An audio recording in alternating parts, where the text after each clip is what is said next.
এখানে পাটাই তো হ্যাঁ ওটাই মানে পাটার জন্য গ্রিপটা পেয়ে গেলে ওঠা যাচ্ছে, কিন্তু পাটা গ্রিপ পাওয়াটাই চাপে। তুলতে কত লোক চাপছে দেখ।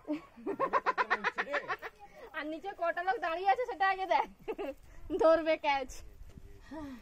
ইয়েতিম্যান ধরতে হবে। ইয়েতিম্যান তাই সাহসে উঠছে না।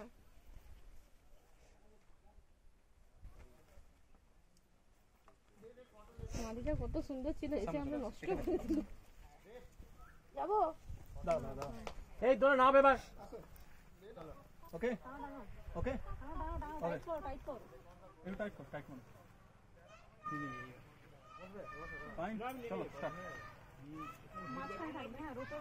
পুশ করো, ধরে টানো, ধরে টানো, জোরে পা জোরে ছেলো। হ্যাঁ হবে হবে হবে হবে। এই তো এই আস্তে আস্তে আস্তে। হাঁটু হাঁটু। ঠিক আছে ঠিক আছে, হবে হবে হবে, হচ্ছে ঠিক হচ্ছে ঠিক হচ্ছে, হয়েছে হয়েছে, এটাই তো হয়ে গেছে। এই তো চল চল, হয়ে গেছে হয়ে গেছে। আচ্ছা চলে চলে চলে এখানে। হয়ে গেছে। টান টান টান, পা জড়িয়ে যাবে। পা জড়াচ্ছে, পা জড়াচ্ছে। টান টান টান। ব্যাস এই তো হয়ে গেছে, আবার কি? ও বাবা তুমি কখন উঠবে? এই দে এবার। তোর বাবা আর উঠবে না, ফাঁকি দিয়ে দিল।